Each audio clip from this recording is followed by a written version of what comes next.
assisti a partida de ontem com uma outra visão, Renanzinho, né? E aí me permita, por favor, colocá-la aqui. O que acontece?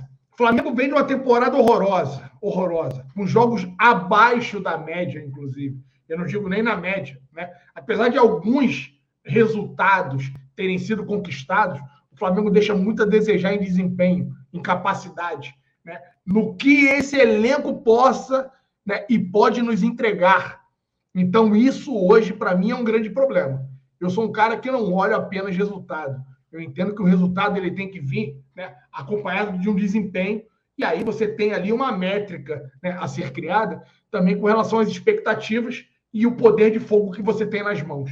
E aí, por que eu digo isso aqui, rapaziada? Porque o Flamengo, para mim, deixa muito a desejar já desde o início do ano. E a gente sabe.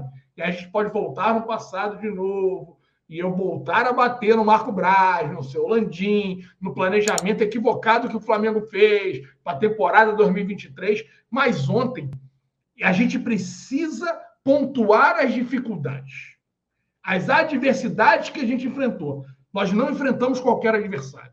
Quando a gente fala de jogos medíocres, ou de jogos abaixo da média, ou de jogos horrorosos, como o Flamengo fez contra o Olímpia, que não teve a capacidade de se classificar, de passar, né, para a próxima fase da Libertadores da América, em virtude de ter feito um jogo ali horroroso, sem entrega, sem vontade, sem tesão, sem desejo, né? Um jogo ridículo, que foi mais um dos muitos vexames que a gente fez em 2023, eu entendo que a gente tem que separar o jogo de Botafogo. Está longe de ser aquele Flamengo espetacular, aquele Flamengo que nos encantou, mas ontem a gente enfrentou o adversário que, gostem ou não, ainda é líder do Campeonato Brasileiro. Gostem ou não, tem uma larga vantagem sobre o segundo colocado. Ontem, iniciou a rodada com 15 pontos de diferença do time do Flamengo, que tem o elenco mais valioso do Brasil, que tem a folha de pagamento mais alta do Brasil.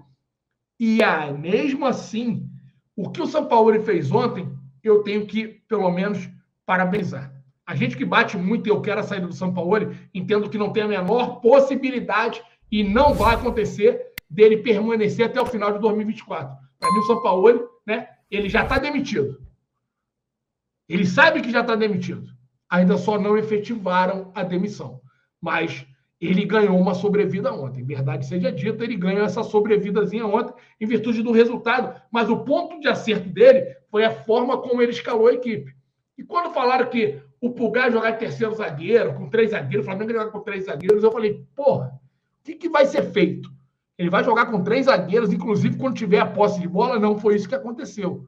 O que ele fez ontem, quando se fala de 3 zagueiros, foi ele defender com uma linha de 5. Coisa que habitualmente a gente não estava acostumado a ver. A gente tem jogado contra adversários que acabam conseguindo impor dificuldades quando enfrentam o Flamengo por jogar com a linha de 5 e outra de 4. E isso ontem a gente chegou a ver em alguns momentos. Por quê? O Sampaoli colocou o Pulgar, que é um jogador mais alto ali, para poder ali combater o Tiquinho Soares, que, por sinal, né, vamos ser honestos, eu não conhecia o Tiquinho Soares, é um puta de um jogador, tá, galera? É um baita do atacante. Eu não conhecia. É um cara que sabe dominar a bola, sabe jogar fora da área, sabe se deslocar, sabe arrematar. É um jogador interessantíssimo, o tal do Tiquinho Soares, que eu não conhecia. Mas voltando aqui, a gente pode também, mesmo não gostando do Sampaoli, destacar o acerto que ele teve. Então, estrategicamente, a forma como ele montou foi boa. Deu certo. Se provou ter sido assertiva. A gente constrói ontem uma vitória sem entregar o desempenho que a gente acredita e a gente entende que o Flamengo tem capacidade de entregar, mas uma vitória gigantesca. Uma vitória monstruosa, derrubando o líder do Campeonato Brasileiro, quebrando a invencibilidade que eles tinham de 11 jogos dentro do estádio, com uma partida ali, para mim, acima da média do Flamengo. Para mim, não foi uma partida espetacular, mas foi uma partida ali, né, assim, muito próximo de uma boa partida. É a análise que eu tenho. Tivemos, sim, alguns jogadores que, infelizmente, não conseguiram entregar e render o que eles têm de capacidade para entregar. O Alan, para mim, muito abaixo. Por mais que a gente tenha essa rincha aí, e aí o Renanzinho citou o Thiago Maia, eu entendo que o Alan está muito abaixo dos demais jogadores. Alan é jogador para 2024.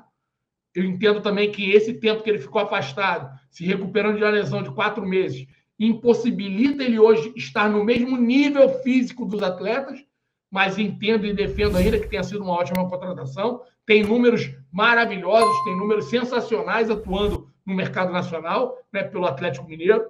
Então, eu tenho sim mais paciência com o Alan do que alguns já começam a ter, a cravar e afirmar que ele, né, não serve para nada.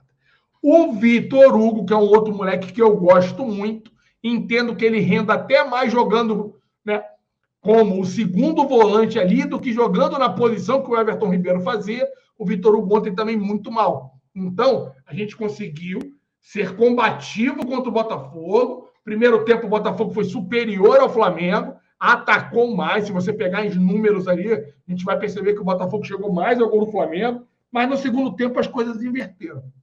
As coisas acabaram invertendo.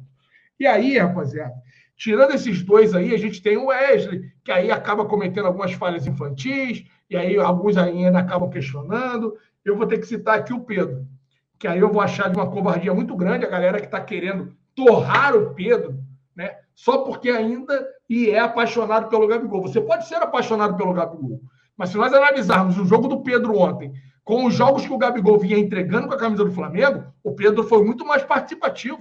Muito mais participativo. O Pedro ia marcando um golaço ontem que, na boa, fica claro e notório a capacidade e a qualidade que o Pedro tem.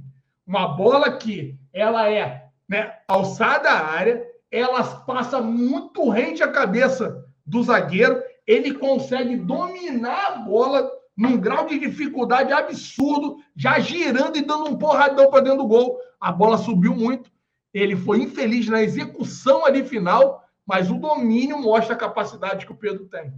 E ele foi participativo em outras jogadas, saiu para jogar, marcou, deu carrinho no campo defensivo do Flamengo lá também, contribuindo com a marcação para poder fechar e preencher os espaços contra o Botafogo. E aí, repito, galera, a gente tem um Bruno Henrique ontem, que para mim, né, é o grande destaque da equipe rubro-negra, fez um golaço, nos salvou, acabou tendo um gol contra, que foi o primeiro gol ali, né, do Flamengo contra o Botafogo, uma jogada bem costurada logo nos minutos iniciais do jogo, e se o atleta do Botafogo não viesse a cortar aquela bola, o Bruno Henrique provavelmente tinha colocado ela nas redes, tá? E ele depois faz um golaço que ficou a bola inalcançável para o goleiro, que por sinal é um baita de um goleiro também, esse goleiro do Botafogo aí. Então, a vitória monstra, uma vitória importante para dar confiança, uma vitória para, de repente, né, fazer com que o brilho dos jogadores, né, possa aflorar, com que daqui para frente a gente consegue aí embalar, pelo menos, né, esses 4 últimos jogos. É o que eu quero, para minimizar o vexame da temporada.